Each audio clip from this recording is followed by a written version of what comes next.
Good evening. If you have a mobile, if you'd like to put it on silent, please, thank you. Another new speaker in the form of Phil Escott with Arthritis, the best thing that has ever happened to me, and how to heal yourself and let illness heal your body and soul. Phil has had quite a journey going from somebody without arthritis to somebody who had it acutely, and then back again. Phil felt he should write about his journey so others may benefit. The standard practice is to live with it, along with painkillers and anti-inflammatories, and Phil's book of the same title became a bestseller. Phil tonight shares his journey as encouragement to others afflicted with arthritis. He'll also cover the dark side of hallucinogenics. This is a talk addressing more than just the physical. Please welcome Phil Escott.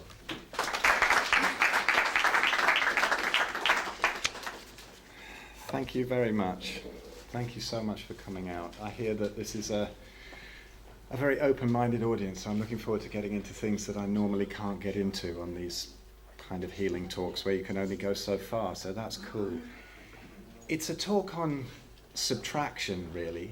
When we get ill, we're always looking for a cure. We're looking for something extra. We're looking for some sort of a magic potion to get us better. And really, there isn't such a thing. Sometimes we find one, but usually it's a matter of taking away all of the stuff that's causing the problem in the first place. Stand a bit closer to the mic, please. Yeah, sure. So I've discovered this template of how to shift chronic disease.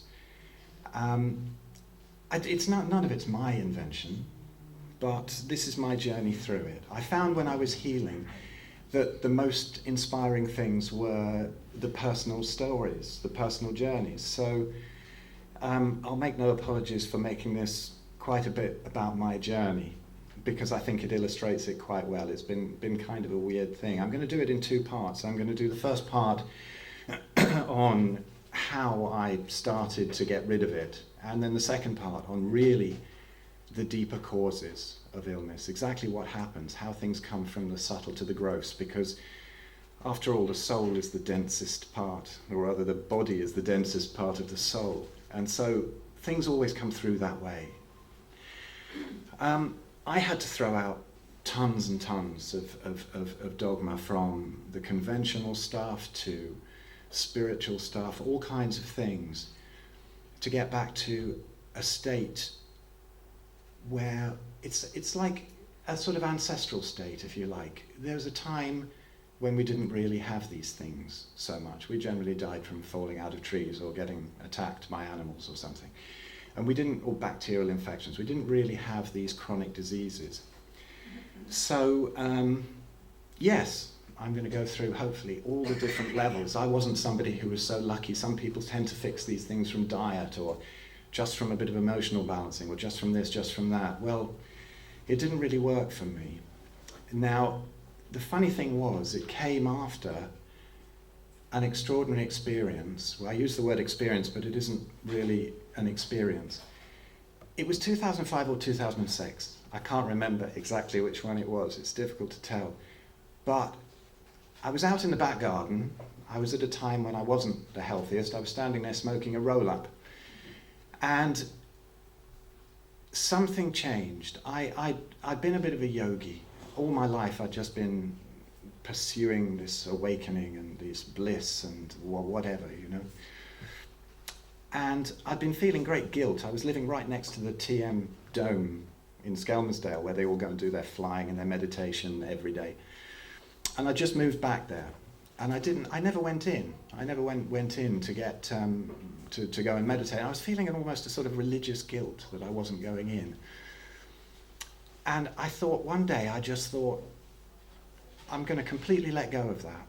Totally let go. It was in my life forever. And yet, I wasn't listening to my intuition. I wasn't letting it fall away. So I did. And in that moment, there was everything that I'd always been looking for. I remember having to sit down and kind of recover. And then the next few years was spent stabilizing this. And that was about 2005, 2006. And 2010, I found myself quite suddenly the acute phase of it, just completely crippled with psoriatic arthritis, which is basically rheumatoid, the inflammatory version, the autoimmune version. And it was very strange to me that after something like that, these 4 years that I'd had of thinking, that's it, I'm sorted. But that's where the spiritual ego comes in, isn't it? We're never sorted. There's never an end point. But there was that vision of exactly always what I wanted to see, of our essential nature. And that never went away, even during the illness. So I'm going to do most of the stuff on that. I'm going to come back to that in the second part. But now, let's go through and see what's been happening with all this chronic disease. There's a huge epidemic, as everybody knows. The docs are fighting against it. There's obesity, diabetes, autoimmunity is rife. It's much more common than cancer or anything like that. People have little autoimmunity from, a little bit of psoriasis, eczema, a little bit of irritable bowel, something like that. But it goes through to so many other conditions. The heart, liver, kidney disease, cancer, mental illness, very much all tied in with this whole ancestral thing.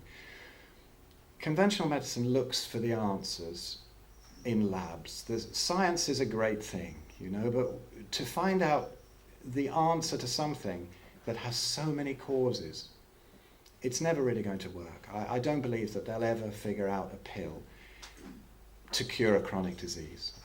It's just too complicated. It's not going to work. They'd have figured out the cure for cancer by now if they're ever going to. But, there is obviously a way out of it, or many ways out of it. The acute conditions, heart attacks, anaphylactic shock, diagnostics, antibiotics for life-threatening bacterial infections, not when your kid coughs once, trauma, broken bones, internal injuries, they're brilliant. I often get, I like to say this because I often get accused of being really against modern medicine. Not at all. I think they're brilliant. But you have to know their limitations. And what happens when you've been diagnosed? I did the same thing. I wrote a book back in '96 about healing and Ayurveda and vegetarianism, all this sort of thing. I thought I really knew what I was on about. So when I was diagnosed, I was surprised. I was that panicked and went straight down to rheumatology. So what happened to me is what basically happens to everybody in that situation, unless you get a very woken up doctor. There's a lot more now, but the doctor will tell you it's incurable. This instills fear and panic. So you grab the medications. You're desperate. I did. I remember bunging the steroids in, bunging all this sort of thing in, and yeah, it gets rid of the symptoms for a while before the bargain with the devil kicks in, something else blows up. So then they give more medications to counteract the side effects. They tell you not to research on the internet. Now, I understand that because if you research for 5 minutes, you're going to find a load of rubbish, usually. But if you research for months and months, 12 hours a day, patterns tend to emerge. And they tell you that dietary change won't work, but it can't hurt. So, then off you go to the dietitian or the slimming club. Now, it's extraordinary the sheer size of some of the dietitians in the NHS, and I think this it tells us that the eat well plate and the food pyramid is really not what we need to be listening to. And slimming clubs, great. They lose a load of weight. The trouble is they focus on that rather than overall health, mitochondrial health. You go to Slimming World or Weight Watchers or something, you're not going to hear about what feeds your mitochondria, what resets the clocks, the cellular signaling, reducing inflammation. It's not going to happen. They're recommending inflammatory foods like whole grains and things like that. We'll come to that. They warn against high-fat foods. I think that anybody who calls themselves a dietitian and still thinks there's something wrong with saturated fat is quite a way behind the times. The weight loss, it's fat loss. Is it muscle loss? Is it fat loss? They believe that health and fat loss are all about diet, and there's many, many other factors, as I came to realize. So, how am I qualified to disagree with this traditional view? Well, on the left, probably, I think that's about 2009, judging by the age of my daughter. Everything wrong there, really. I'd run a gym. And I'd been very, very healthy I'd been fit and I'd been very muscular in the late 90s. And then I just ignored all my own advice, let alone the advice that I was to find out was probably more closer to being correct. But when I say correct, in any of these things, please, I've thrown out so many layers of dogma over the years. Don't think that what I'm saying is gospel. I don't think that. I'm always open to more and more things. All I can say is that I was fortunate enough to be interested in it all my life, but also to have enough money to lie on the sofa and research 12 hours a day when I was ill, and with an absolute passion, and for years. And so the things that I've come up with, I know they're massively effective. I've tried them on other people. So many doctors since are coming up and learning about this. But anyway, on the left here, you know, I was still exercising, wasn't losing any weight. Obviously, my pancreas was pretty knackered because I was just putting on more and more weight. I was always inflamed, hot, rosacea, kidney stones, fatty liver. I didn't drink. I do now because I can take it. But then I didn't. And they said, are you a heavy drinker? You've got a fatty liver, you've got cysts on the liver, calcifications in arteries. I could go on and on. I mean, there were so many things going wrong. But then the niggles in my back, the niggles in joints, this and that, at the end of 2010 just exploded. Both ankles that big, knee came up like this, back, neck, wrist, everything went. It was like there was a whole fire through the body. Where anybody who's experienced any autoimmunity, it's horrendous. It's systemic. It's not just in the joints. And then I thought, right, I'm going to have to do something about it. And on the right there, not fully healed, but maybe a year later, maybe 18 months later, and suddenly, for the first time in my whole life, after running a gym, writing for mountain bike mags, being a rock climber, everything I'd done, never got lean. I got quite fit, I got quite muscly, but never got lean. And then lying on the sofa, eating massive amounts of calories of saturated fat and animal products, suddenly things were clearing up like mad, and I had my first set of abs. And at that point, I thought, the conventional wisdom really needs looking at here. There's something a bit wrong. This was top left, dreadlocks there. That's the, you know, I'd set that up because I'd started a website about how to stay healthy and fit, and it wasn't working for me. But I thought if I implement it more and more, it'll work. I took that about 2009. I thought, I'll get myself really fit and healthy. And it completely backfired, because by the end of the next year I couldn't even move, and I thought, my God, I've got this health website, what am I doing? So anyway, the first step was to go completely raw vegan, you know, going back through vegetarianism. I had the whole TM meditator's frame of mind where I thought, okay, great, vegetarianism, more into that area. Vegan, raw vegan, let's do the juicing, let's do the fasting. The fasting was great, cuts inflammation beautifully. But the second picture there, it's skinny with the dreadlocks.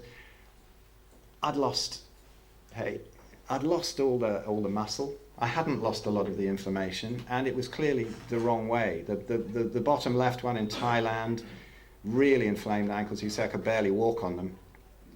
And I could get out if I was dosed up with painkillers that was destroying my gut, but it wasn't a very happy thing. The one at the bottom, actually, that was when I stopped doing the vegan thing, and I started to discover this whole ketogenic business, getting into ketosis and how incredible it is for inflammation. I'd also discovered cold thermogenesis, which is, I'll get into a little bit more later. But it just stripped all the fat off. Getting into the cold makes you incredibly lean, and it resets inflammation. So many pathways, beautiful.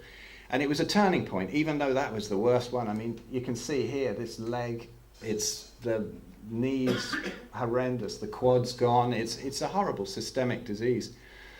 And then things started to turn around, and then up here, it's obvious that the body's coming back in. I just suddenly had this lean body again, and it was amazing to watch it.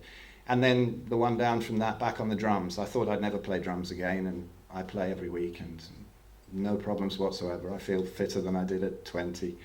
And then I managed to put some of the weight back on. I did get down that picture coming out of the pool. I was 9 stone, started off at 15 stone and ended up at 9 stone. And it was part, I understand now, it was a bit alarming for a while because I was absolutely stuffing myself. But I realized that this often happens as you rebuild things. You know, you have to have the courage. A doctor will tell you, oh, what are you doing? You can't do this, you're losing weight. You have all these things.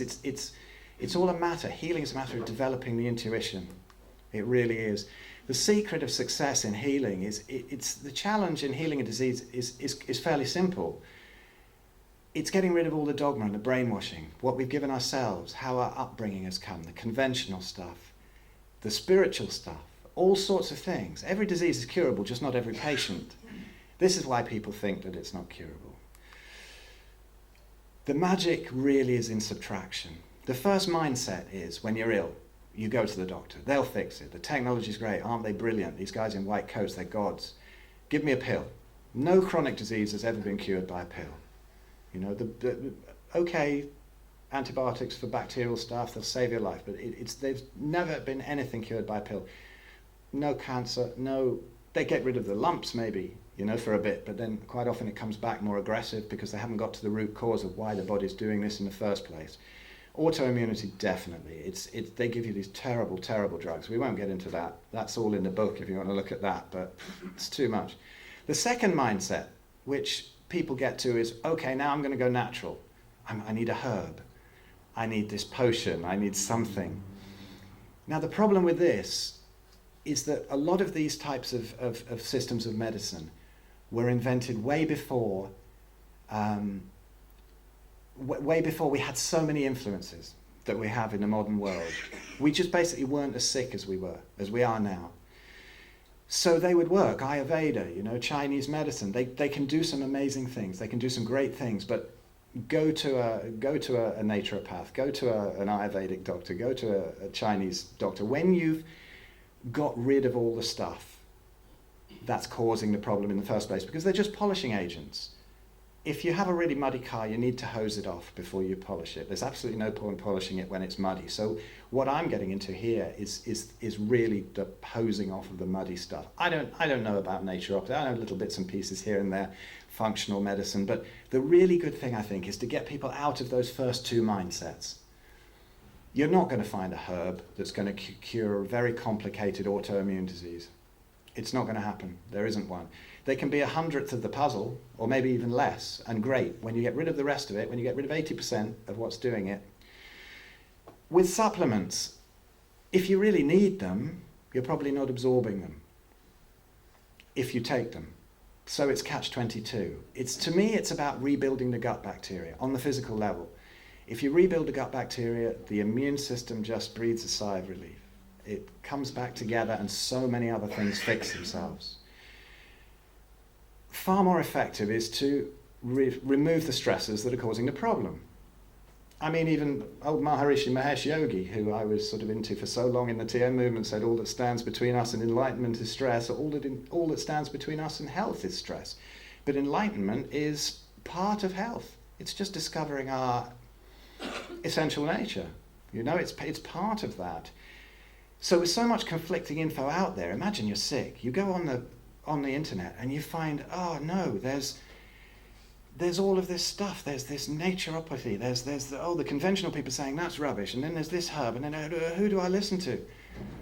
Well, something started to make sense to me as I started to look into it, and it seems to be a very good bullshit filter. And that is, just look back to the time when we were healthy. What were we doing on all levels that made us that healthy, that stopped us getting these diseases? Why is the body kicking off so much? What's happening in the modern world? Well, the causes of disease are not that you don't have enough medication. They're not that you haven't got enough herbal pills. The problem really, I put artificial light up the top there. When I opened this up this morning and I was preparing it, diet was up the top there. But I'm going to take that right down, because so many people think about diet and they find one way or another to eat, and it's brilliant symptom control, but it's still only symptom control when something's gone horribly wrong. Much more powerful is artificial light. We'll get into a bit of that later, but the blue spectrum light that we've all got here, after dark, resets the body clock in a way that won't allow the cells to do their business of regenerating properly.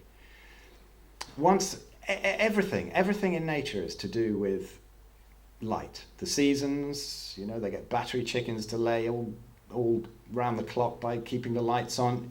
To say that light isn't the most important thing, it's crazy, but it's probably the most overlooked. So I'm not going to talk about it as much as I'm actually going to talk about diet, but because people can get into that more easily. But it's pretty easy to fix that. Non-native EMFs, electromagnetic fields, your Wi-Fi. taking your Wi-Fi out, again, isn't going to cure you from a disease, but you do all of these things together and the magic happens. This is why science doesn't figure it out, because the scientific model can only look at one thing at once. They can see the effects of light, they can see the effects of EMFs and diet, but they can't see it all together. You can't put it all together. Water and hydration. If you're not hydrated, and most people aren't, hardly anybody ever drinks water. And when they do, often it doesn't even go into the cells, they're just weird out, and there's a few reasons for that. Now we're getting closer to the root cause, which is the stress and emotional balance. This is the real magic, which I'll go into in the second part of the talk. Okay, diet and toxins, everybody seems to know about these, so I put them down the bottom. But we can get caught in many different dogmas about diet. I did, so many, and I was so interested in it. So I understand when people don't immediately see what's going on. There's so many levels of deception in the whole diet field. I don't know how many. I'm not a conspiracy theorist. I don't know how many are essential, are on purpose, and how many are accidental and well-meaning. I really don't know. I don't want to get into that, but you can see through them. Toxins, heavy metals, pesticides, hormones, all this stuff that comes in the water, the mold in your house, all of these things can contribute. So this whole new way of thinking, what did our ancestors or the modern indigenous people do or eat to be healthy that we no longer do? The advantage of this ancestral way of thinking about health is that it becomes a fascinating lifestyle. Instead of, if you see people, I'm on a diet and they're suffering, I'm going running. They're all suffering. I watch them jogging around the streets and it doesn't really work. And then they'll go home and go, I've earned my croissant for breakfast or something, and they don't realize how the croissant is a massive disruptor of the whole hormonal system, the gut flora, everything. This old idea of calories in, calories out, jogging, low-fat foods being the keys to health, it's very strange how it's come about. How did they come about? Well, I think one of the real keys to understanding about diet is to really drop this business about saturated fat and cholesterol is unhealthy, because it leads you down some terrible wrong paths, because you have to replace it with something, and generally it's grains and sugars and starchy stuff. It came about, I think, I've got a bit of a softer view on Ancel Keys lately. He's been demonized horribly, but he was a researcher asked to find out whether cardiovascular disease epidemic in the States was down to sugar or fats.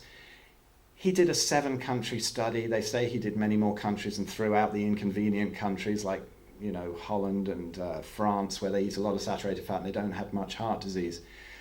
So, but the bad interpretation of the data, however it came about, whether it was Ancel Keys deliberately or whether it wasn't, I don't know. But we started to, I think there was a lot of lobbying from the sugar industry. There's no fat industry, but there's a big sugar industry in processed foods. So they can get in there and pay people to show the results they want.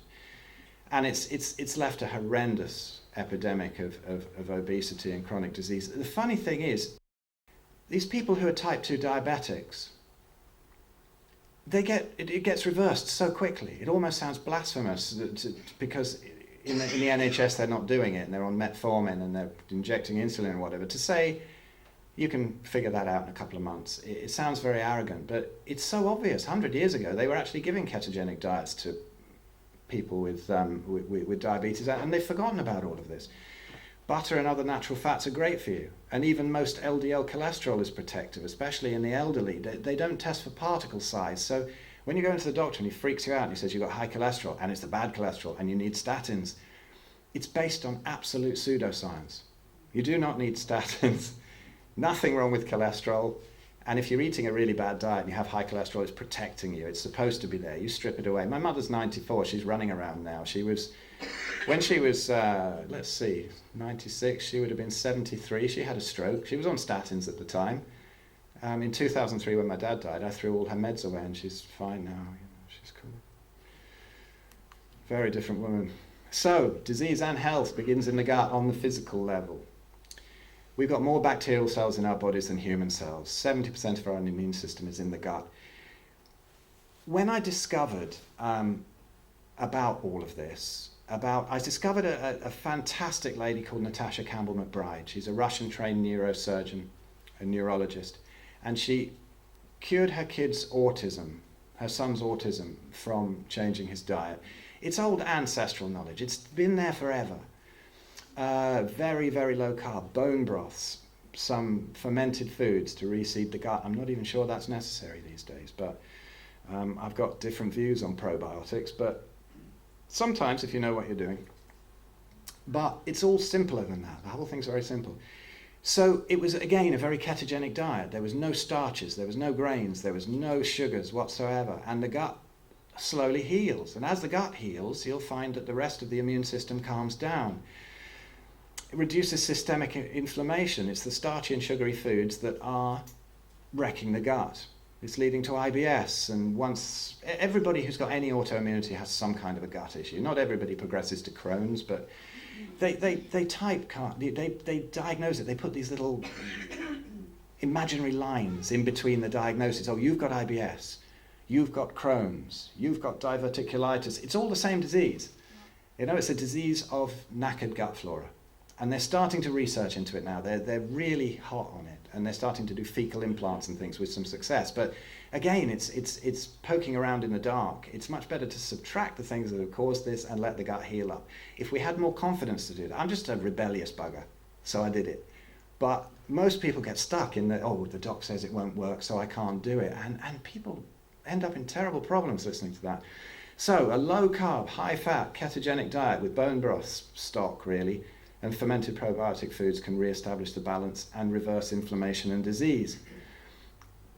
This is not to say carbs are evil. You know, there's all this low carb thing, you have to be low carb, or you have to be this, or have to be that. If you're healthy, you don't need to listen to any diet guru, nothing. You just listen to the planet. Where are you on the planet? Grains are probably horrendous. We haven't really become adapted to them. We've only been eating them for 10,000 years or so when we stopped being hunter-gatherers in the main and started farming. So why risk them? I would say if anybody's got anything wrong, ditch the grains. Nobody needs them. You don't need them. Whole grains are not healthy. They're really not. Pasta is not a healthy dish. It's really going to hurt you. If you're healthy and reasonably lean, though, eat grain-free carbs seasonally according to your latitude. It's so obvious. Why? It's light cycles again. When they say this is the best diet or something, there's no such thing. Reducing carbs for a while, you don't need them. With a ketogenic diet, it's fantastic for losing body fat. It just strips off. It's so easy. You can stuff yourself like crazy, and beautiful. Fatty foods, away goes all the fat. Or for reversing chronic disease. It's safe long term, but it's not totally necessary permanently. You follow the seasons. You see, there's this paleo diet. Everybody must have heard of this now. It's huge. You know, everybody's, oh, the paleo diet. But it's become yet another label, yet another dogma. It's a great improvement over the standard diet, and people who are already reasonably well are getting a lot of benefits from it. But it's probably not enough in its commercial form to reverse anything chronic. It's too much focus on diet and not enough of our perpetual fight or flight mode as well. The hunter-gatherer tribes, if you think about them, you know, they say, is a banana paleo? Well, where do you live? Do you live in England? Is it the winter? It's not. You might as well have a Mars bar. It's really not healthy. It's not a health food. Let's have some oats and some bananas with some honey on and some skimmed milk. It's just nothing worse, honestly. It's disrupting everything. It's horrendous, particularly in England. In the winter, you might get away with it if you're healthy on the equator. Everything else is balanced. But if you think about a hunter-gatherer tribe, people are saying, well, what do they eat? All this research. What do they eat? Why are they so healthy? It's everything. It's everything. They don't have artificial light at night, so their cortisol and melatonin cycle is beautiful. They sleep well.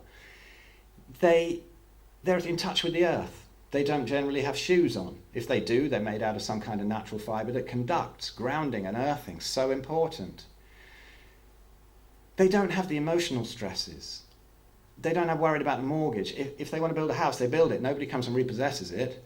They don't have billboards up with people looking all lean and slim and tanned, and they don't have that. They don't get told you have to be in this job, you have to earn this money, you have to, you know, so far fewer. And they have community. They're not always wishing they were somebody they weren't. They're living in the present. They don't have so much problems. And also, they're very connected to who they are. If you go to the shaman in one of these villages and say, hey, I've been having some disturbing dreams, he takes it seriously and he gets to the root of it. And you go to your GP and you go, I had a bit of a weird dream about this. What do you think that means? Do you think I would, oh, bugger off, you know? Until your leg's falling off, then come back and I'll give you a pill. And it's not listening to the whispers, ever. So paleo is a silly term, really. There's so much more to it than just diet.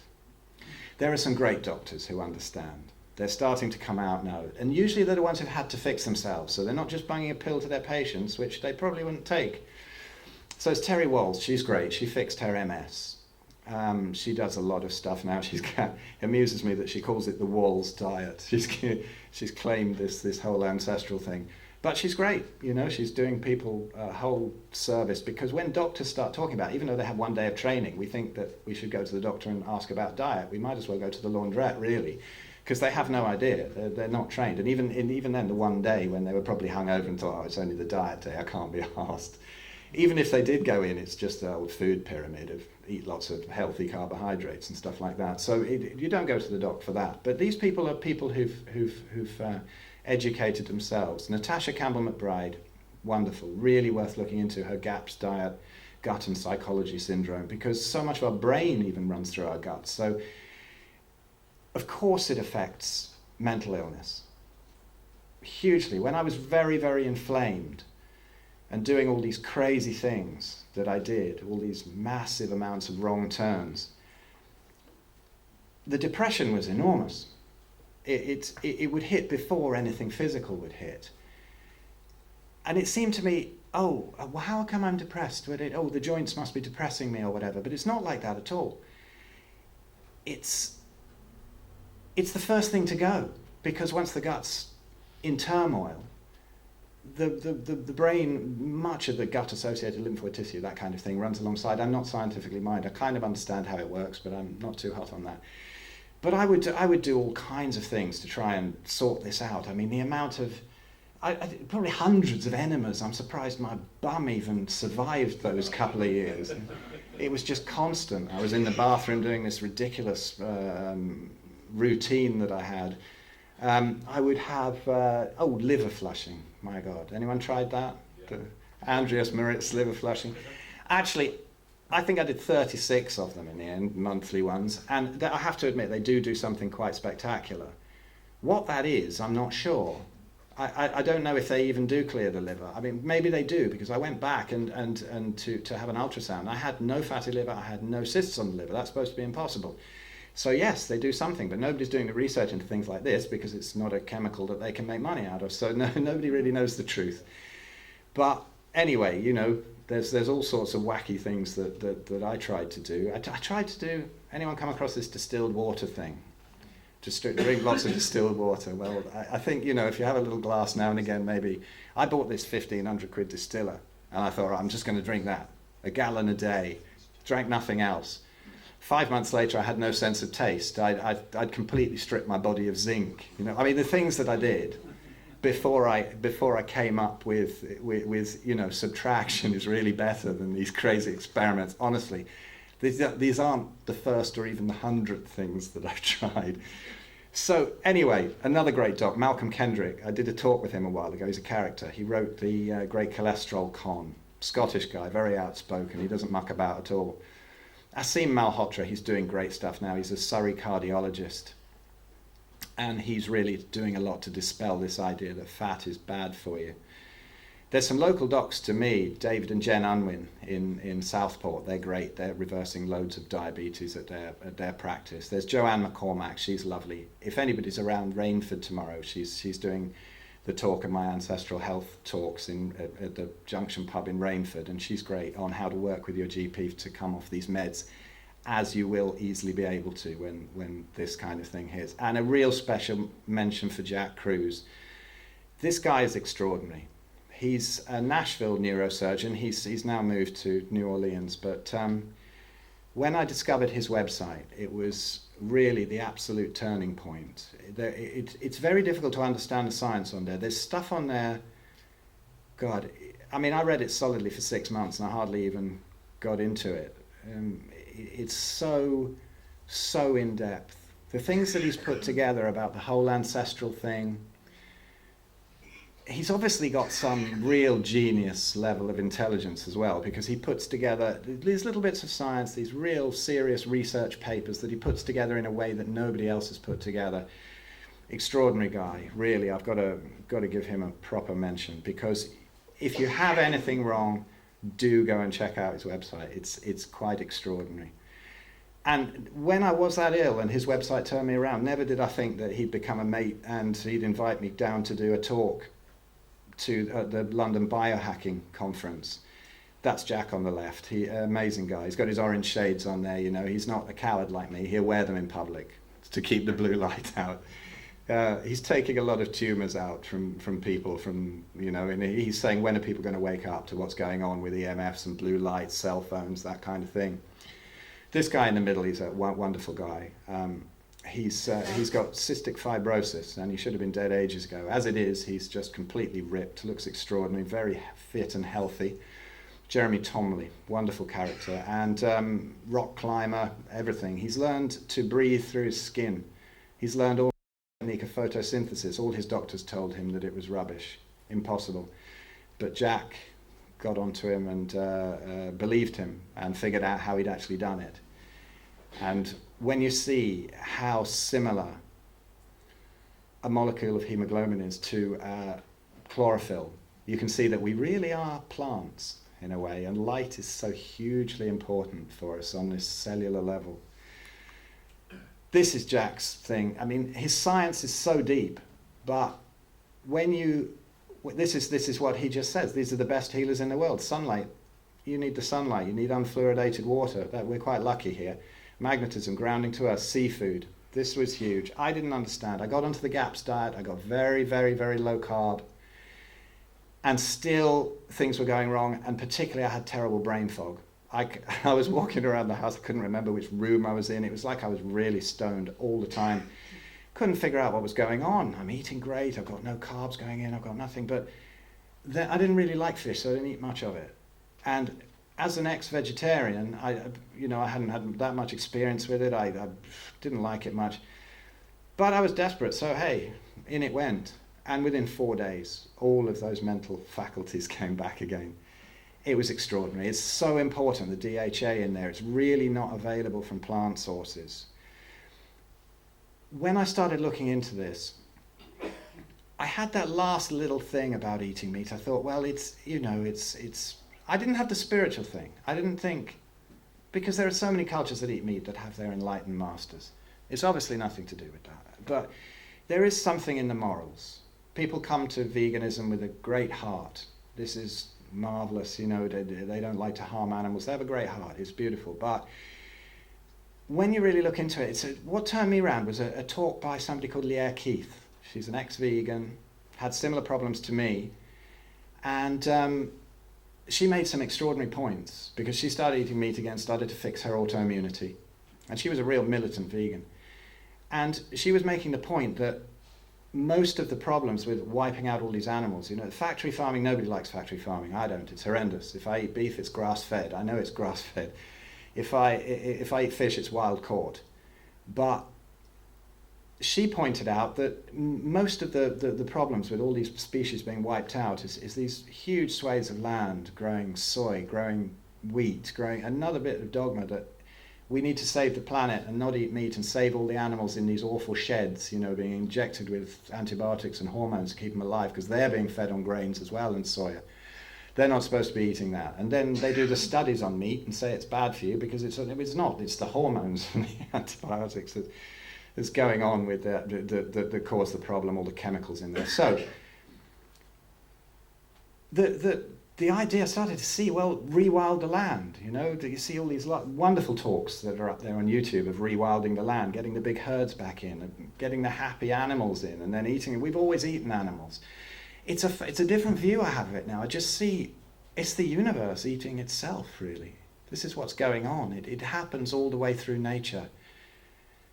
The factory farming's horrendous. Horrendous for the animals, for our bodies, for the planet, nasty. But no, the crops are what's blowing the planet up. And he's got to hear the self-confidence, the friends, the social thing, the emotional thing. So, if anybody doesn't know, what is this keto diet? Well, it's low carb, it's high fat. You can keep fat, you can have 80% of your calories from fats. It's not, it doesn't mean you've got a block of butter and then this tiny bit of fish or something. If you've got some broccoli and some fish or something and you smother it in butter, you've pretty much got 80% of your calories from fat, and that's fine. You keep the protein to around 1 gram per pound of lean body weight. You just eat according to your hunger. This is the sort of technical side of it, but keep the carbs to 40 grams per day or less, preferably under 20 grams. To start with, it's a bit confusing, but you can track your intake using an app or website such as Paleo Track until it becomes second nature and you'll know whether you're in a state of ketosis. Ketosis has got a bad name because most doctors confuse it with ketoacidosis, which is the nasty situation that a diabetic will get into when the ketones go crazy in the blood, and you have the monitors to see this. Their blood monitors along with their glucose monitors. But it's nothing to do with that. Dietary ketosis is nothing to do with that. It was rediscovered in the West really to control seizures in children, and it's used in the NHS. But they seem to think for some reason it's a dangerous diet when it's probably the best treatment they've got for anything. It absolutely wipes out these seizures in kids. And it can't be harmful anyway because it's common among ancestral cultures such as the Inuit, American Indians in the winter. They lived on pemmican. You know, the Inuit were absolutely fine while they were eating their ancestral diet, but when bread started to come into the trading post, things went wrong, and now apparently they have a big obesity problem. Nothing to do with the fats there. They never had that before. They've got pot noodles now and they're in trouble. So here's a picnic. Looks absolutely revolting and shocking to any vegan, I guess, but hey, you know, these guys are healthy on this stuff. This is what they're eating. These are animals that have not been fed on grains. They're natural animals being eaten by people. It's extraordinarily healing. The advantages of ketogenic diet, well, even your traditional dietitian will not be able to say that there's an essential carbohydrate. There isn't. There's essential fats and essential proteins. You don't need carbohydrates. You don't need them for energy. The body can run on two fuels. It can run on glucose and it can run on ketone bodies. If you cut the glucose out, it will force the body to start burning fat. It can be a bit uncomfortable for the first month, but you get over that with balancing the electrolytes. We won't get too much into that, but it's easy. Ketone bodies are made in the liver when carbohydrates are restricted. The brain runs great on ketone bodies.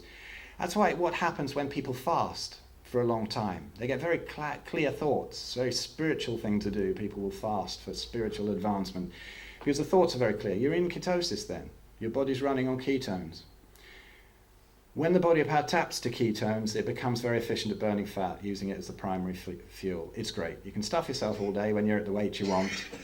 Nothing really happens. You know, I'm a glutton. I have no willpower. I can't diet. I absolutely stuff my face, and now nothing ever happens. I don't put on a pound, really. But the great thing about ketosis is, with all of these things going on, with all of the electromagnetic fields, the Wi-Fi, all of this thing happening, it's very protective. Our grandparents could have got healthy on a diet that wasn't so strict as a ketogenic diet. They didn't have so many processed foods, obviously. There was so far fewer influences. But now ketosis is really great at protecting against all the other things. It's not a cure, but really. And then, you know, it mimics fasting. So the body almost thinks it's fasting while it's being beautifully nourished. And this promotes autophagy. This is, you know, when the body goes into repair mode. If you're full of pizza, it's not going to go into repair mode. It just isn't. It reduces or eliminates hunger pangs. I just realized when I got here that I completely forgot to eat. I ate something this morning, and then I forgot to eat this evening. I thought, I've got steak ready for this evening, and I completely forgot to cook it, and I'm not hungry at all. I'll know when I need to eat, but you never have that sugar spike and crash. You never have it at all. While you're out, you know, oh, I need to grab a sandwich or a biscuit. It just doesn't happen anymore. It doesn't happen anymore. Stable energy levels. Meal frequency reduces. You'll eat once or twice a day. It provides all the nutrients you need. There's no need to supplement on it. So, what do you eliminate? All the processed packaged foods, anything with an ingredient list. Grain-based foods, bread, rice, pasta, cereals, natural sugars. It's a funny thing, you know. if you're healthy and you're a hunter-gatherer and you climb up a tree and you get to the bee's nest and you rip it to bits and gorge yourself on honey, it's not going to do you any harm. But once you're trashed and you've got some kind of metabolic disorder, you can't take it. The natural sugars are as bad as the other sugars. I really say that fruit is not a health food. There's some wag once said in the paleo movement, I think, that there's nothing you can get from fruit that you can't get from vegetables apart from diabetes. But it's not, it's that bad. But my kids eat it. They eat a load of meat, fat, and then they eat some fruit, and it's cool. If you're in balance, won't do you any harm at all in the summer. But if you're trying to reverse something, fruit's not a health food. Nightshades, if you've got inflammation, autoimmunity, potatoes, tomatoes, peppers, aubergines, tobacco, this will cause tremendous inflammation. Not bad foods on their own. Tomatoes, peppers, aubergines, great, but once you're broken, not good for fixing. Pulses, the standby of the vegetarian who thinks they're tremendously healthy. Well, they're not. They're full of lectins. If you've ever been arthritic and you've eaten some lentils, you'll know the horrendous inflammation it causes. Worse than wheat. They won't break you like wheat, but once you're broken, they'll hurt worse. So will potatoes. Vegetable oils, margarines, low-fat spreads, healthy fats. This is awful. I always grimace when I go past the section in the supermarket that goes, healthy section, reduce your cholesterol, low-fat spreads. Is it 1 molecule off plastic or something? Margarine? Horrendous stuff. Anyway, low-fat dairy, red top milk. I always see these really big guys, and they're getting the red top milk. It's just the carbs from the cow. You know you want the double cream. You know you do. Go and get it. Your weight will fall off. Red top milk. Horrendous. So, foods to include. Shellfish and small oily fish, preferably wild caught. Organ meats. This is the medicine. In this path, if you find another path, cool. But in this one, these are the real medicines. My God, the stuff that this does. You get some raw oysters down you every now and again. I started off and really started gagging on them, quite like them now. It's a little bit of lemon juice, a little bit of Tabasco, and it's not quite like a massive bogey anymore. Bone broth, stock, absolutely fixes the gut. Right? Fruity bogey. Well, I was never a bogey eater, even at school, so I never got the practice for oysters, Yeah, I was just sort of wipe them under the seat rather than kind of guy. Red meat, preferably grass-fed. Free-range eggs, poultry. Poultry not so great. They can, even the free-range ones, it just means that they chuck the corn at them while they're outside. They're still often like a walking grain. And they can cause inflammation. I can tell you from my left knee, even now, I can tell you how much corn a chicken's eaten. Natural fats, animal fats, butter, coconut oil, olive oil, avocados, non-starchy veg, broccoli, cauliflower, leafy greens, berries in season and organic, high-fat dairy if tolerated. Some people can't. You might have to cut it out for a while. Butter, ghee, aged cheeses, double cream, never hurt anyone. It's full of vitamin K. Strips all the nasties out of the arteries. Huh? Put your cheddar on a pound of liver. Why not? All herbs and spices, apart from chili-based ones, if autoimmune. Now, I've got to say that recently I've actually gone zero carb. The only carbs I get are from red wine now and again. That's it. I went completely and utterly zero carb, 100% animal foods over the winter. I've never felt better. It was extraordinary. 1 fish meal a day, 1 beef meal a day, basically. And it's quite extraordinary. I don't expect anybody to go that far, but having really done the research, that was my last bit of dietary dogma to get out the way. Yes, you can eat a complete meat diet and have absolutely everything you need. And it's extraordinary how you feel. It's just nobody's got the bottle really to go that far. It's amazing what it does to the body. So, that's what a meal might look like. The peppers, obviously not, if you're autoimmune. There you go. See, tons of butter. Nothing wrong with it. That much. You're in the restaurant, you get a steak and some broccoli or something, and you say, can I have some butter? So they bring you this little tub of garlic butter. Like, can I have some more? Can I have some more? And you keep sending them back. Now I get it with the starters. If anybody else has a starter, bring me another one until you've got about 5 lined up, And then somebody eventually will go, oh, that's going to ruin your arteries. And my girlfriend, she goes, don't. You see that I'm about to launch. Please don't punish them on it. And so I try not to these days, but quite often somebody says that. Yeah, fish, salads if you want. I'd just have the fish with a load of butter on, but there you go. So this is the weird thing. This is the problem we have, is the hyperpalatable foods. I heard something on radio 2 a while ago. Is it that it's like breast milk? It takes you back to the breast because it's 50-50 fat and sugar, never occurs in nature. It's either sugary or it's fatty. The mix of the two, whether it's ice cream, chocolate, cakes, crisps, it's so enjoyable. This is the binging on these foods. It's often emotional. You have to knock this out with some kind of emotional thing. So it's easy. Think of what we do or eat at this latitude, at this time of year, but more than 10,000 years ago. Ignore all the diet gurus, and you'll probably find what you should be eating and what's going to keep you healthy, because before that time we were pretty healthy if bone records are accurate anyway, and most of the modern tribes. We can never really live or eat like our ancestors. It's a bit of a con, really, the whole paleo thing, because we can't, but we can do our best, and I'll show you some ways of tricking your body into thinking that you are. This is a great book, if anyone's new to it. It's a funny book, it's very well written, The Primal Blueprint. Mark Sisson, he's cool, he's one of the most famous guys in the paleo movement.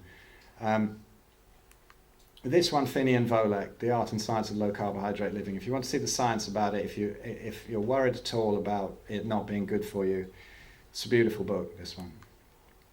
So, beyond diet, the same principles can be applied to all areas of lifestyle. Sick body's like a leaky boat. There's many holes in the hull, these ancestral disconnects.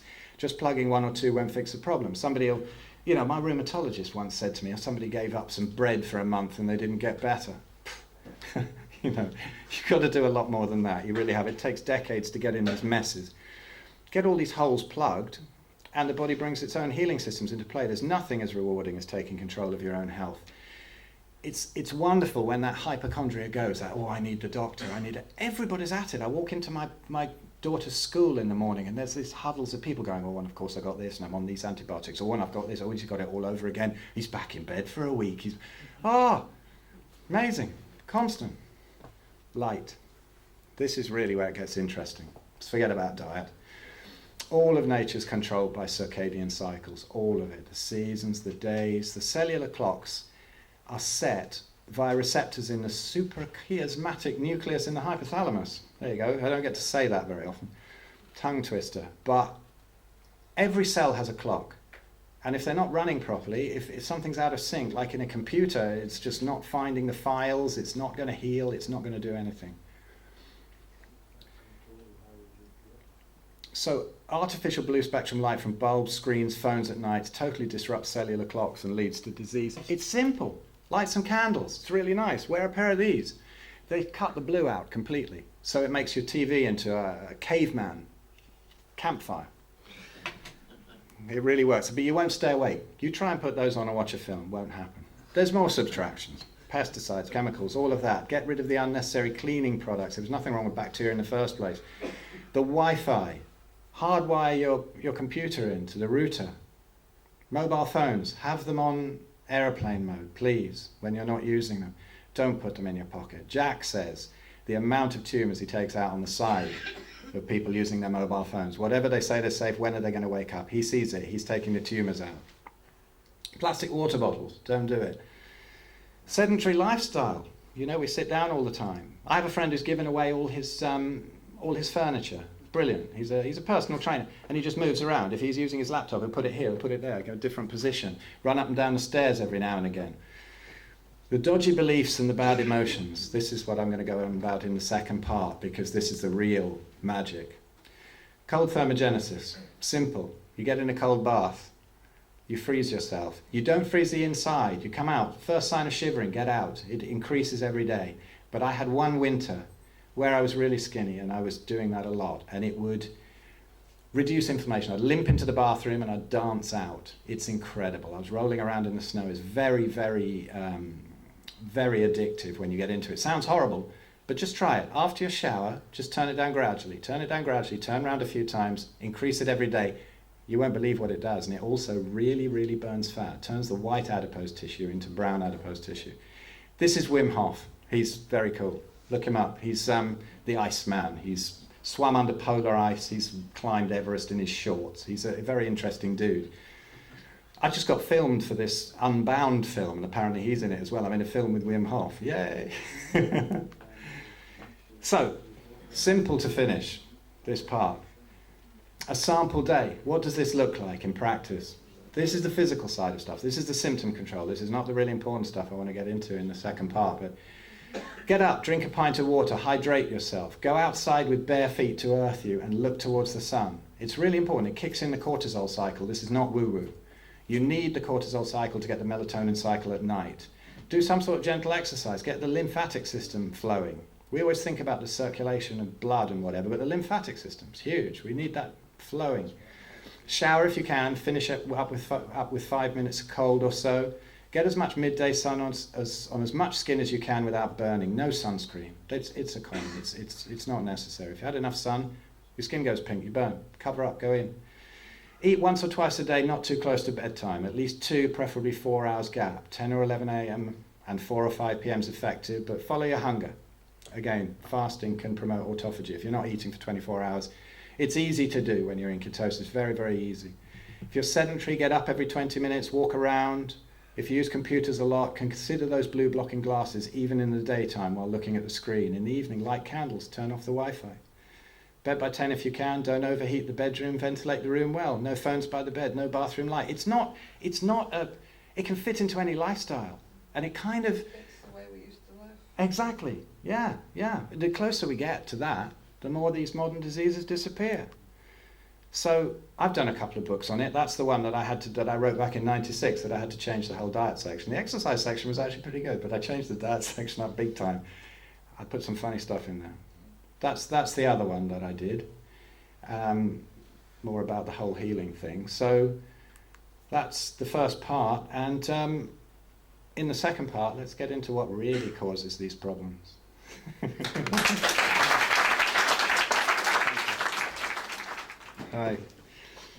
Right, this part I might not be so eloquent with because you never know, but I've never actually really talked about this side of it before in public because it's the real magic, but you can't get most people to the real magic because they're very stuck in diet or this or that or whatever. So I'd like to paint a bit of a picture about the path to resistance, my own path to resistance really, which mine was a bit more dramatic because I was sort of quite a rebel and lived a bit of an alternative life, but also probably more of an idiot than most people and pushed things too far.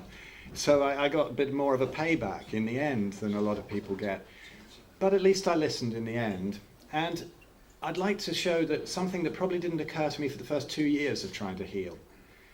Because I was really a very yogi sort of minded, and I'm this great yogi. I sit and meditate all day long. I can do this yogic flying and all this sort of thing. And I don't need any of this emotional balancing. That's for kind of housewives who watch daytime TV. Honestly, I was so arrogant. It's nonsense.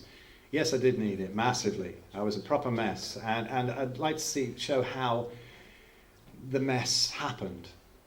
Because as we go through life, I realized that I was starting to resist more and more. Where did this come from? The path to autoimmunity, when the body starts resisting, I guess, itself. But there's the analogy with 2 guys in a car. They're in a traffic jam. You're on the motorway, stopped dead. One guy's sitting there chilled out, listening to the radio. What the hell, it's a traffic jam. And the other guy's punching the steering wheel. He's going mad. Is it the traffic jam? No, of course it's not. It's our attitude to what's going on. Now, all of my life, all that I've really wanted to do is to find out what's the truth about our essential nature. What is it? What are our higher states of consciousness? What's going on? This was all I was interested in. And when I was a child, maybe 5, 6 in school, I remember I used to have these glimpses of what I would call the everything all at once. I'd just be looking out the window and suddenly it was, what was that? And then there's no memory of it because the mind, the rational mind can't really grasp it. They can't really grasp the enormity of what we actually are. But I can recognize that those were little portals, little glimpses, and then they were gone. You can't possibly rationalize it or hang on to it if it's not the time for it to stick with you. When I came out of school, I became just completely fascinated with that. All I wanted to do. The first big influence, I guess, Carlos Castaneda. If anybody's been into this, I thought, right, this is it. It's spectacular. It's huge, massive amounts of tripping. It's, Yaqui Indian sorcerers teaching this young disciple, Carlos, all about life and consciousness. This was the way. It was spectacular for me. I didn't want any of this boring stuff. I decided, okay, let's start experimenting with hallucinogenics and whatever. And another influence, I guess, was Paramahansa Yogananda, Autobiography of a Yogi. This is what led me into it. I just mopped up these books. I would read nothing else, all of these autobiographies, spiritual books, anything I could get my hands on. I just wanted to understand what was this state of consciousness that they had. So I decided to go on the road to the festivals. Now, this is great. About a couple of years ago, I got an email from a friend of mine saying, there's a guy called David Stuke, and he's done these paintings at the old Stonehenge festivals. And he'd actually found one of an early version of the Festering Kipper, which was our stall. We progressed to various GPO lorries and a double-decker bus in the end. And it's embarrassingly enough, it says, as I can see, he's painted cocaine on the side there. We honestly, we were never dealers. I think I probably bought a bag with a double check once and decided to split it up into opium and cocaine hot knives. And that was the very day that my dad turned up to see me at the festivals after many, many months. And it was like, what the fuck are you doing? There was a queue around the block for these things. We were only charging 50p. But anyway, we ended up with this kind of food stall. All the wrong foods, I hasten to add. So this is what I did. I went on the road. And I just didn't want anything to do with society. I decided that I was going to find something on the road, travelling. And then these boys made an appearance, 1980, and we holed up in mushroom season in Borth, near Aberystwyth, next to some of the most spectacularly good psilocybin fields. And we were eating vast quantities every day. Now, I'd started off with LSD. I didn't do it much, but it was never an entertainment for me. It was serious sort of research into consciousness. I wanted to know what was going on. I'd heard that it can open you up. So anyway. Remember the first trip, heaven. This was it. There were some huge expansions in there, and I remember coming down thinking there is a God. Now, I've never been religious, and I actually, apart from believing that God is everything all at once, I also don't believe in him, if you see what I mean. The paradox of the sort of spiritual chap, I suppose. But the second one was, I think, where I can trace it back to it all starting. I was sitting in a friend's house, playing my drums, and totally in bliss. And then I sat down with this collie dog, and something happened outside. There was a noise that freaked the dog out, and the dog freaked out, and because you sort of have a bit of a connection, I freaked out as well. And I had my first taste of a bad trip, and it was horrendous. If anybody's experienced one, they're really quite alarming. And it went on all night, and it was this horrible cycle of fear, as it is. The inability to surrender, really. That's what's at the root of everything. So there it was, ticking away all night. Eventually I came down in the morning, and true to form, what did I do? I was supposed to go to work, so I thought, well, I'd drop another tab of acid and go to work. Just always a glutton for punishment. And I was actually quite enjoying that at work. I was driving a forklift truck. I was 18 years old, driving this forklift truck, and I was enjoying the undulation of the floor. It was like a sort of patchwork quilt of leather and suede. It was beautiful, Not that it was, of course. And I drove straight into one of the racks, and it went down like dominoes, the whole warehouse, and I got the sack. And that was when I decided probably a job's not such a good thing for me. But anyway, I wasn't to learn, really, with the acid. But then we thought, okay, we're going to hole up. Psilocybin, it's all natural, isn't it? It's all lovely, and we'll be fine. So we holed up in Wales, and we were doing serious experiments there. We were taking up to 900 a day, and really monstrous tripping. And by that point, there was this kind of teetering. There was a teetering. I wasn't having good trips, wasn't having bad trips, I was just teetering. Oh, not quite good, not quite bad, but lots of research, lots of massive visuals, I won't bore you with any, fear and loathing in Las Vegas or stories about the tripping. I'm sure we all have heard too many of them. But yeah, very spectacular. Always had monstrous experiences, but I wasn't finding what I was looking for. It was getting worse and worse because it was all this teetering. There was this teetering business, sort of frightened. It would kind of come across into everyday life a bit, and things were getting upset. When I was a kid, it was just me. I was selfish. But I was me. I was living as me. I didn't worry about what was going to happen. But this started to kick things off. It was having the opposite effect. For decades, I said it's an incredibly evil thing. But it's not. It's hallucinogenics. Great. They have a place. You know, if they wouldn't be used in all these cultures if they didn't. But I didn't know what the hell I was doing. I just stuffed myself full of them. You'd sort of wake up in the morning and think, well, I'll have a day off and have a cup of tea, and then you'd start tripping, and then somebody had stuffed a teapot full of them the day before. You know, it was chaos in this particular caravan for that time. Then that was 1979. Actually, I lied. This is 1980, and when I got back from Wales, I had to go back. I went back with my girlfriend. We were hitching back, and something happened in a car on the way back, and I definitely had this proper awakening again. But because I was so used to resisting, and so I'd ingrained resistance into my cells, that I resisted it, and it was proper 2 years of psychosis. It was probably a good 2 or 3 weeks after I'd taken anything, but it happened in this car. I just remember it was the most extraordinary experience, and it didn't let up for a couple of years. And I look kind of happy there. This is the next year, just traveling around Morocco and living out in the wilds, and that's the end of a lump of hash that I think I got 2 kilos for a pair of walking boots. It was quite a good deal up in the north. But you know, smoking this was not so great either, although very medicinal, I've found out since, done the right way. But this was bringing back all of that, you know. But I was a hippie. I had to smoke this stuff. You know, I had to keep on smoking. I had to press on through this pain and psychosis. So my dad eventually took me to some sort of Harley Street guy who said, you know, that, again, totally useless. They don't understand the mind at all. Offered me some drugs. I thought, well, I got this problem with drugs. I'm not taking any. I'll just deal with it. So soon after this, I got back to England, probably 81, 82, and decided, right, it's time to learn to meditate. So I was studying drums with a guy in London. He's a lovely guy. He's a good friend of mine still. And he had some foam stacked up in the corner, and I thought that's a bit thick for going in the bass drum. And I asked him about it, and he said, no, that's for the flying. For the TMs, you do this flying, your body takes, oh, okay. I didn't want to know about drums for the rest of this lesson. I wanted to know about this flying thing.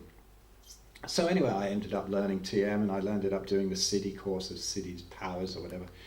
And so here, I think this is probably 1987, 88. This is the flying. I have to say that it's a lot, if anybody's familiar with it, it's a lot less spectacular than it actually looks in this picture.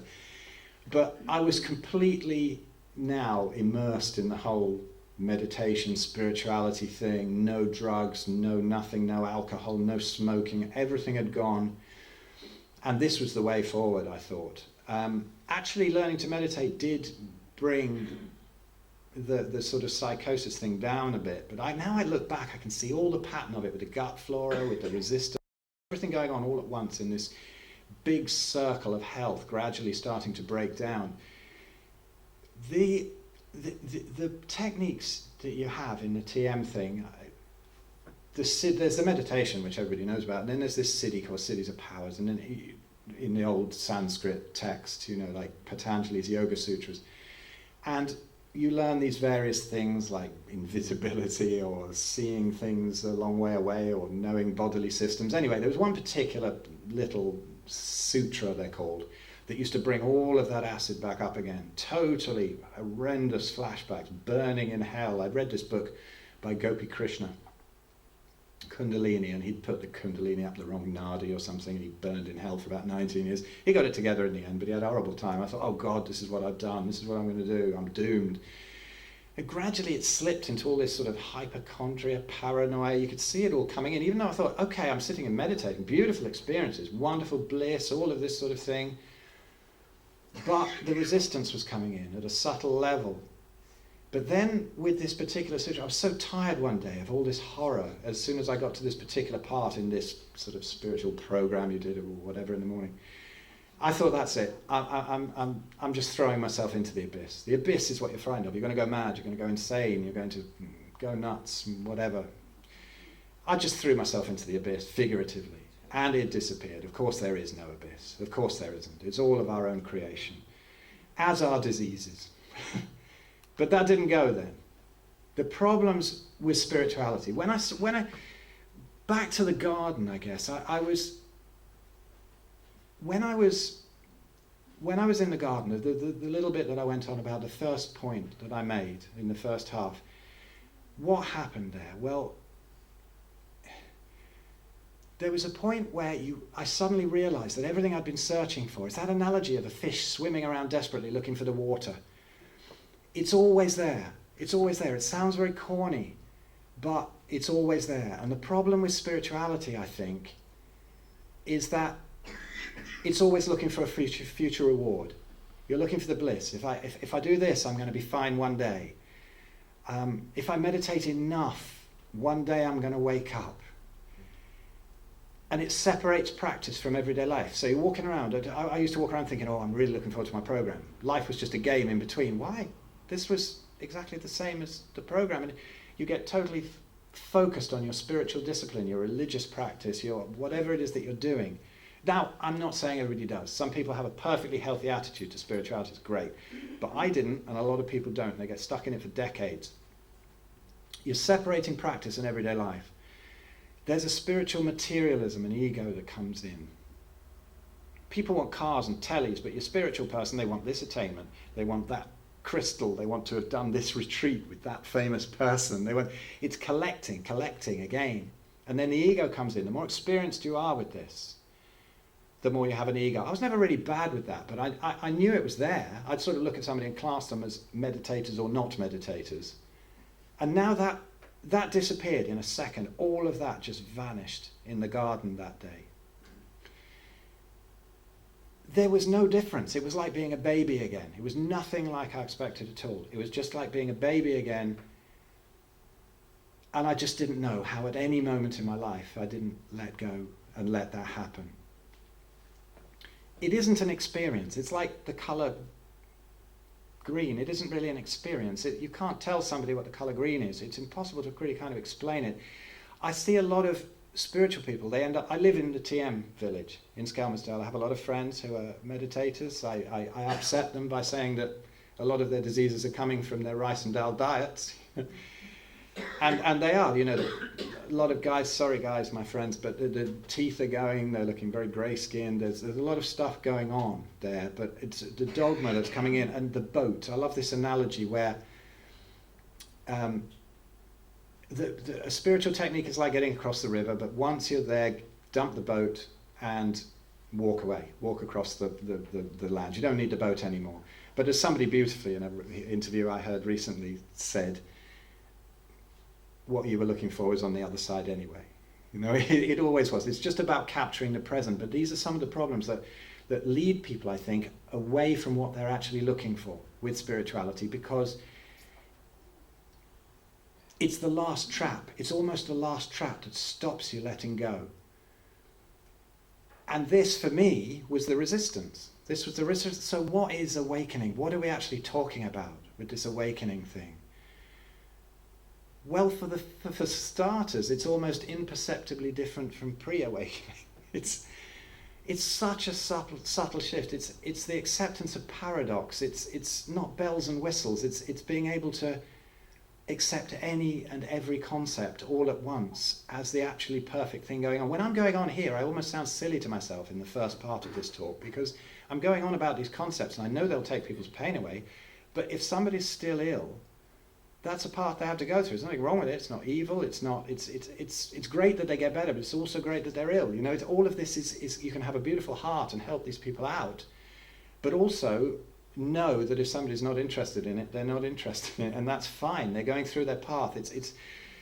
There's a great show. If nobody's ever found it, you've got to listen to some of these interviews. Buddha at the Gas Pump. It's beautiful. It's a guy called Rick Archie. He's actually a TM guy, or he used to be, before he got a little bit more open-minded. I did one, actually. I was really honoured to be asked to do that. There's about 400 of them now. I've listened to them all. Just listen to them in the car, you can get them on podcasts. They're stories of people who've had these awakenings. I just did so much research afterwards because I wanted to find out. These are Advaita, non-dual guys, started to make sense. Tony Parsons, people like that, who are not giving out any technique and saying it's useless coming to see me. It's funny listening to them talk. It's quite hilarious, actually, because there's nothing you can really explain about it, but It's beautiful. It's so common nowadays. It's not something elite. It's not. People are getting these glimpses and abiding awakenings, and these beautiful accounts. Buddha at the Gas Pump, absolutely lovely. The only thing I could find, really, was it. You know, there were people who had been Zen monks for 30 years. Maybe they'd woken up, and then there were people who just walked across the road and stepped in a dog poo or something and woken up. There was no rhyme or reason to it. What's going on? Some of the magic things, the real desire for it, you know, a real focused desire, not somebody who just says, I'm going to learn to meditate to get rid of my migraines or something. You know, just somebody who's got a real desire. Whether they do a practice or not, it's probably irrelevant. Surrender, well, that's it. That's what it's all about. It's just letting go of everything, all the dogma. One at a time, all at once, whatever. It can be very disorientating. Look at the stories of Byron Katie or Eckhart Tolle. You know, they're totally disorientated for a long time afterwards. Maybe if you've had some kind of spiritual practice or something, maybe it lessens the shock of it. I don't know. You see, I just don't know. I know far less than I did before. Far less, because you realise all the things, the ideas you'd built up about it are absolute nonsense. It's outside the realm of experience, like becoming a baby again. But the biggest misconception about it all is that nobody actually awakens. Nobody ever does. It's the collective consciousness awakening through you. It's such a different distinction. It's very strange talking about it.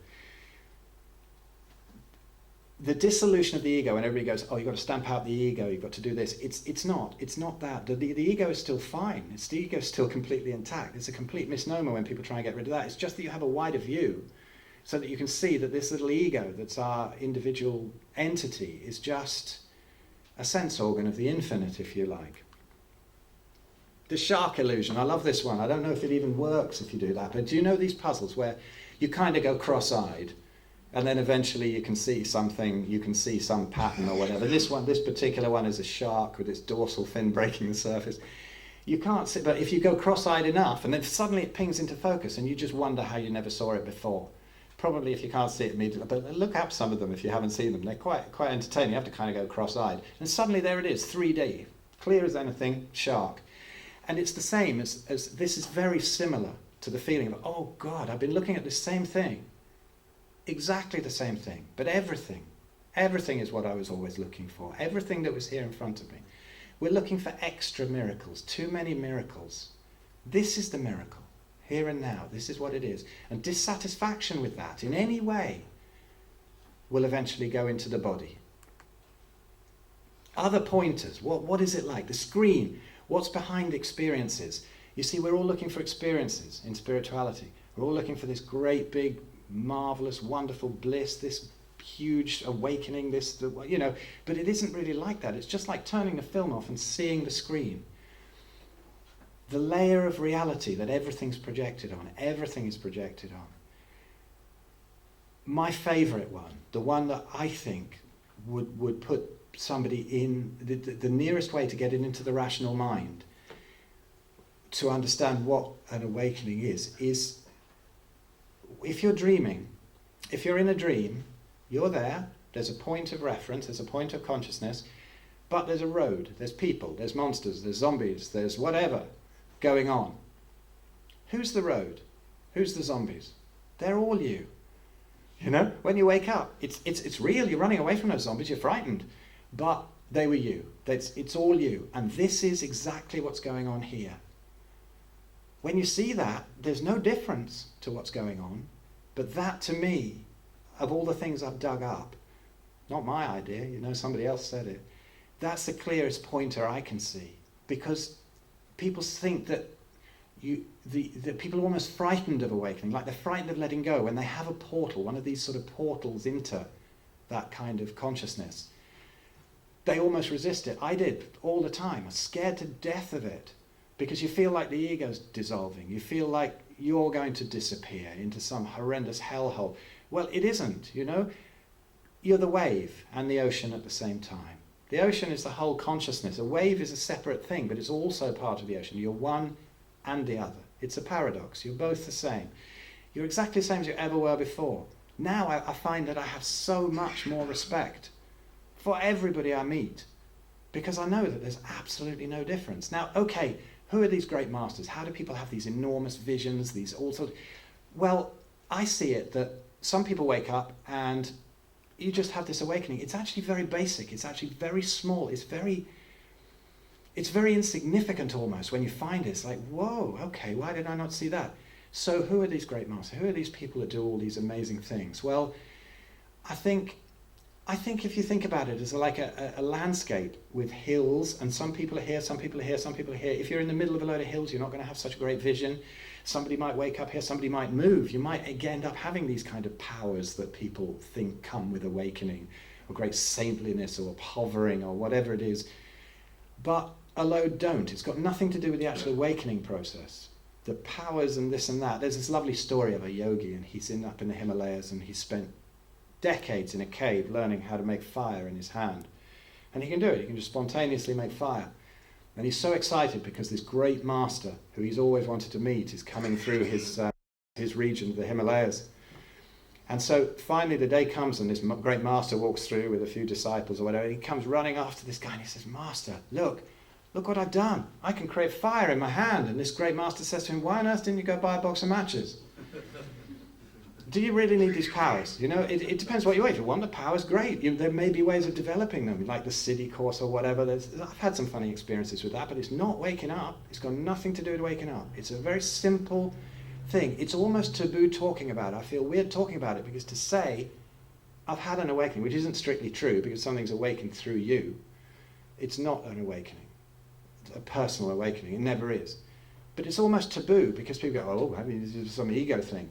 People who admit to it, like when it happened to me, I phoned up somebody called Roger Linden, who's quite well known on that non-dual scene. He used to run the village up at TM Village, and then he had this big awakening, got rid of all that. Now he does all these satsangs or whatever in London. Very cool guy. I talked to him about it, and he said, "Yeah, this is what's happened, but it might take years to stabilize." Little did I know, how painful that stabilization would be with a whole full-blown autoimmune condition. People think that it's going to be beautiful. Everything's going to be beautiful. And in a way it is, even the suffering. But no, sometimes you really get kicked in the teeth after it, because it almost brings out things that you've been burying. So what actual use is this awakening? What use is it when it's happened? Well, here's a cloud. Now this is somebody's view quite often, or my view certainly, before. Their problem came up. There's a big problem.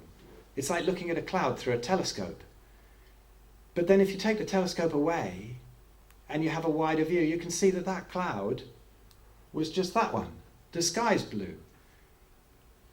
There's a whole load of beauty going on in everything, even the horrors, if you just zoom out. Because once that sort of universe, if you like, is looking through you, and you're no longer the individual entity only, you're obviously both, the wave and the ocean. But when you can just step back and look at it, you can see these patterns. You can see the beautiful blessing in things like illness, because it doesn't really matter. It's just the cosmic computer kind of ticking over, you know. So again, how can you get to this? Well, I think it's a matter of, again, just like health of the physical body, taking away the influences that are causing the disease. What's causing the non-awakened state? I think it's a whole load of nonsense that we build up around ourselves. Most of what we believe is stuff that we've just been told. We believe that you need to take a pill for an illness. You believe that Jesus died for your sins. You know, you believe all of these things, whether they're true or not. They're beliefs that we built up from our own experiences, or other people have told us, mostly what other people have told us. I mean, look at the incredible con with the diet and the saturated fat thing. How long did that go on? It's only just falling down now. Decades. Incredible. Mass brainwashing. We'll always have brainwashing. We're not perfect. We'll never see anything unless you're everything all at once. You're not going to know everything. You're not going to be all-knowing. So you're going to have brainwashing. I guess the game is to make sure that the brainwashing that we settle on is the least painful. It's to subtract expectations and just be happy with what's going on. The biggest turning point in my healing was not cold thermogenesis, was not a keto diet, was nothing like that. It was one day when I said, maybe I know I will never get rid of this. And if I don't get rid of it, I'm going to be happy. I'm going to find out how I'm going to be completely happy while I still have this horrendous problem. And oddly, when I really committed to that, because you can say it to yourself and not really quite mean it, it can be wishful thinking, but you can pretend until you get it together.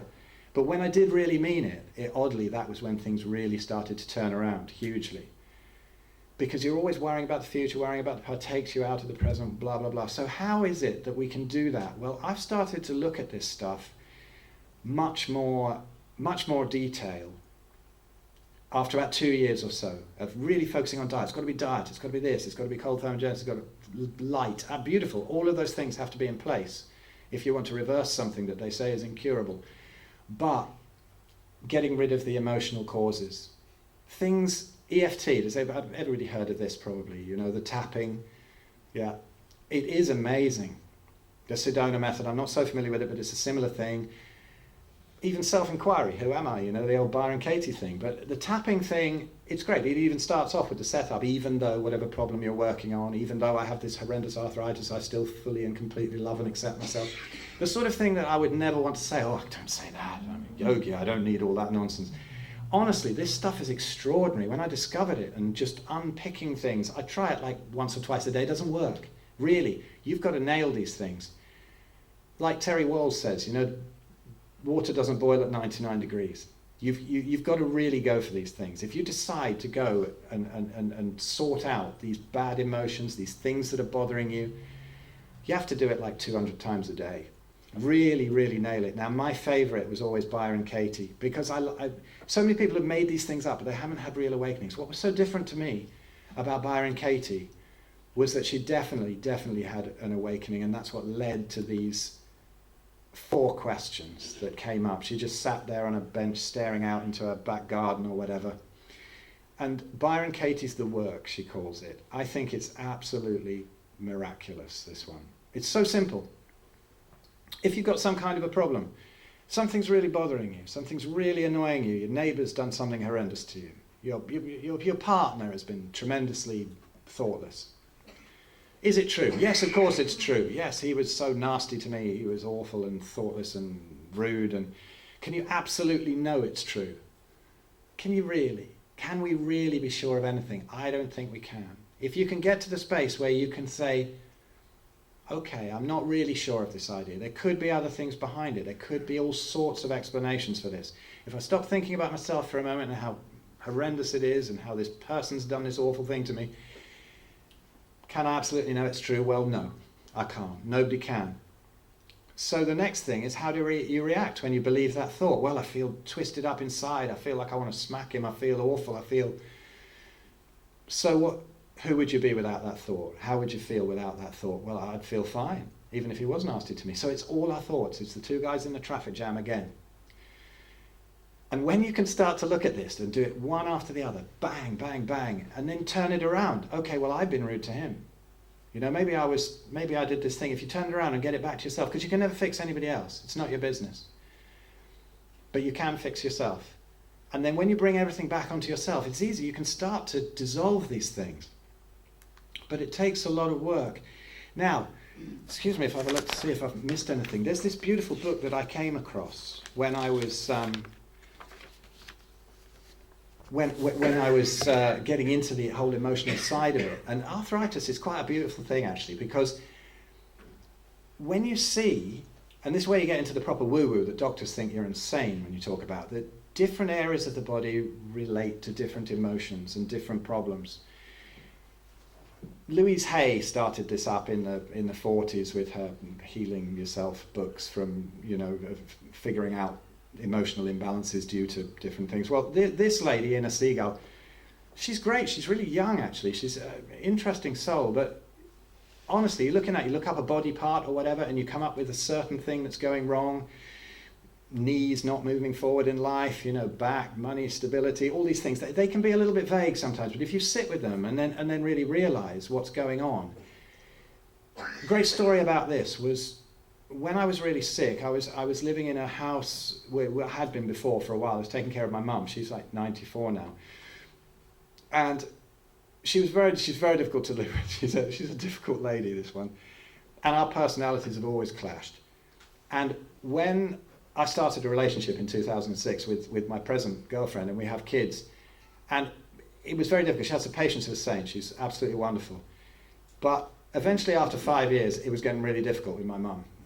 You know, two ladies in the same house is never a good idea, particularly if they're as judgmental as my old mum, bless her. So it was very difficult, and she's very closed-minded. There's no reasoning with her, and it was a very difficult relationship I had with her. I had a whole load of issues that I was digging up that I thought, you know, extraordinary things where I thought I can't move out because I've got to care for her. We were in a big house, she was living with us. And then one day I'd had enough. I'd done a load of stuff, and you can't rearrange every single thing. Sometimes you just got to get the fuck out of there, you know, some situation. You've got to leave. And we put her in a nice flat. I still take care of her. We moved into another flat. 2 weeks later, my ankles healed. Now, these were the worst joints on my body. And the ankles, it was a feeling of try and look for something that you're trying not to run away from. You know, trying to do your duty or something. You're stuck in a rut. Your ankles, it was like that for me. Sometimes you have to kind of interpret it and think what it is really. But it's fairly simple. Your worst symptom is probably connected to your worst problem in life. You don't have to dig too much. It's not rocket science. And then you can dissolve it with things like EFT and the work. Now, that was amazing for me because I still had other joints raging, and it disappeared totally from the ankles, which I thought would cripple me. I thought these are going to have so much damage. I can't even tell it was ever even in there. This is something I think is so, so important. If you have something wrong with you, you have this idea that you're going to get cured, that you're going to go back to who you were before. Now, I think this is a complete myth. You've got to turn around your thinking of this. I have a friend who has been winding me up since school. You know, we've never got on, and I think Deb's here has seen him come up. He's an old vegan dude, you know, and he gives me hell on any post that I put up. And it's quite amusing because he's diabetic, and I know what he's doing wrong, and he could easily wipe it out. But he goes, well, you're not cured, are you? Because you can't eat this stuff anymore. If you ate that stuff, you'd get sick. Well, duh. You know? So why would I want to do that? Okay, when you're young, you can get away with a lot more. When the world wasn't so bad, when I was growing up through my teens, it was nowhere near as bad now. So there's this HLA-B27 gene that the doctors say cause arthritis, and that's why I've got it, even though 90% of the people with it don't ever get arthritis. So it's not genetic. So that was there. So it must have been that, you know. It must have been, well, no, it isn't. So it's the cure, you're not going to go back to who you were. If you get some serious illness, well, it's cool. It's transformation. All pain's growing pain. Don't worry about it. Just relax and see what it's trying to tell you. Often you can find out just from your own intuition. You sit there, you know. I used to sit there when I was really in pain and inflamed, and the worst joints were the most blissful. It was almost like bliss running through these joints, as they were trying to tell me something, but I couldn't hear at the time. And then eventually you unlock it and unlock it. So you can't eat pizza anymore, so what? You know, you actually feel an awful lot better day to day when you don't eat it anyway, regardless of any illness, so just don't eat it. And it's an ongoing journey, you can never go back. You're not going to go back to who you were before. Don't hanker for the past, it's just another stress. You're going to go forward. I went through such desperation on all levels, but now, honestly, I feel happier, more settled, more fulfilled in everything than I ever did before in my life. Even though, yes, I'd like to go back when I was 30. I'd love to do keto when I was 30 and see what my body would have been like then. Yeah, better than being 55, I guess.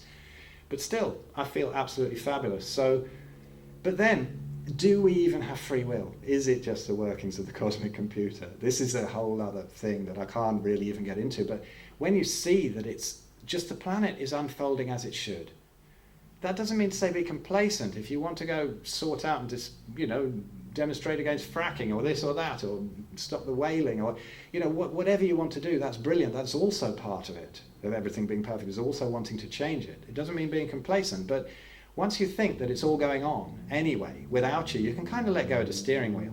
And the stresses just dissolve so quickly. Now, where are we? Yes. There was a point in 2013 where I was wrestling with this. It was really bothering me that my friends were getting sick, that they were eating this, that I couldn't fix them, that, I was the idiot who would hear somebody going on about their IBS or something in a restaurant, and I'd lean over. Luckily, I'm quite personable, and I've got the gift of the gab, and I didn't get punched, but it was probably close a few times. I'd go, "Ooh, would you like me to tell you about it?" It's not my business, it really isn't. And I didn't realise how much this was eating me up. And it was 2013, and I was lying down, I was doing the work on this, because I knew that why am I trying to save everybody? If they're interested, they'll come and they'll ask. Cool, then you can talk to them. But I didn't realise what a massive stress it was for me. It was absolutely overtaking me. I couldn't think because of it, but I didn't realise that. And I sat there doing the work and doing EFT, and I did it for like 3 days solid. And then I was lying on the bed in my bedroom one day, and suddenly the whole lot went down like dominoes. It's amazing when you do it and suddenly something shifts, some belief, some emotion. It's so obvious when it happens. Some people say it doesn't work because they don't even remember that they had it. It clears it out that quick, that much, that comprehensively. But I was lying there, and the bliss was just so much. I couldn't even move for about 3 hours. I was just stuck on the bed as this whole lot just disappeared. And that was extraordinary. It was almost like, if you want to put it in those yogi terms, a sort of opening of the heart chakra, if you like. It was just complete and utter love and acceptance of everybody, whether they have a pop at me, whether I'm even arguing with them, whether I'm angry, nothing changes. But you don't take it seriously anymore. I think it was Papaji, or was it some other dude, one of these non-dual teachers. Somebody said, "Do you still have the same thoughts as you did before your awakening?" And he goes, "Yeah, of course I do. I just don't believe them anymore." And you don't. It takes away a whole load of the stress. You're never going to change you into an enlightened being, or you into absolute perfect health. Things shift now and again. You can get as close as you can, but hey, we're all dying. The game is just, I suppose, to die in the most comfort and as slowly as possible. But we're all on that path. Nothing's going to make you immortal. So, what exactly is disease? After all of this stuff I've said about it, coming through the diet, the light, everything, this is my take on it from having come through hugely from what I had. Subtle imbalances appear in the form of worries, visions, dreams, unease. You'll notice them. You'll notice little subtle worries coming up, and we ignore them. We tend to ignore them. Oh, that's nonsense, that's nonsense. If we get them at that stage, we'll probably never get ill. We'll probably never get ill. I feel that if they're left unaddressed, they'll come through into the physiology almost via the gut flora. Once that breaks down, which is our barrier, it's our immune system, it allows those genetics that the doctors say cause the problem to express themselves. But these genes can be turned off as well.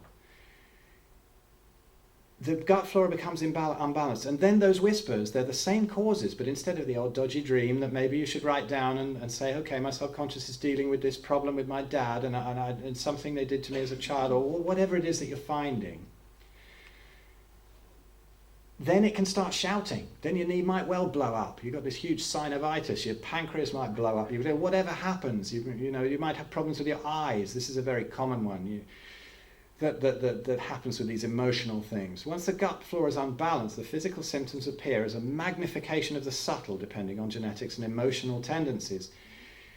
Some people, why do they get arthritis in one joint but not another? The other one's fine. The rheumatologist, oh, it's just luck. No, it's not. It's absolutely not. But once marked down as an idiot, that you've allowed it to get through into the physiology, you might always have a sensitive instrument panel. There's nothing wrong with that. I like it now. I like having this sort of Formula One car, if you like, that you can't drive comfortably down the shops because the acceleration is too much. Because I'm such an idiot, I don't listen to the whispers. I do now, usually. But when it really starts to shout, I know that I can't go and have a sandwich. I just can't have a sandwich. I'm not going to. I could probably eat one and it wouldn't bother me. If I ate one 2 days in a row, it probably would hurt. But I don't want that gluten in my body anymore. I don't want it. I haven't had any since 2011. It's not coming back. I don't miss it. I've reprogrammed. So, it's this is how I think it comes through into the body. Disease is always subtle to the gross. And when you're covering it up with medication, you're never really going to find what the root cause of this is. So for me, am I completely cured? Well, I don't really think about it in those terms anymore. No, I can run around, I can do everything that I did before. But yeah, there's a niggle in my back, there's a niggle in one knee. It's tiny because I know how to bring it all down with all the symptom control, all the light, the keto diet, with whatever. You can take it all back to a whisper. And I know it's to do with stuff to do with money. I've had a real easy life and a real rebellious life. I haven't needed money. And now, I mean, this illness has taken so much. It's taken away all the inheritance that I had, taken everything. But it's such a blessing. I don't care. What have I got out of it? I've got this beautiful family. I've got a healthy body. I've got extraordinary knowledge to keep my family healthy. That absolute blessing of illness. It's extraordinary. So I would say just really stay aware of what the universe is showing you. It shows you all of this. The instrument panel is there. If you took your car to the garage and they smashed the oil warning light and said, well, that's sorted, you wouldn't pay them. This is what happens when you go for modern medicine. Of course, go down if you've got a broken bone. Don't be silly. But with this, really, anything chronic, anything that's creeping up, you can't really go. You've got to see what the universe is showing you. And it's like that old drowning man joke, the religious guy, you know, he's in his house. The waters are coming up. He's on the first floor and a boat comes past. Can I take you to safety? No, it's cool. My God will save me. The waters come up further. He's up at his upstairs window. Another boat comes past. Let me take you to safety. I can take you to dry land. No, my God will save me. By this time, the water's raging. He's on the roof. A helicopter comes, shouts down, get on the ladder, jump up. No, my God will save me. Predictably, he drowns. He goes up to heaven and he's talking to God and he says, what happened? Why on earth didn't you save me? He said, I sent you 2 boats and a helicopter.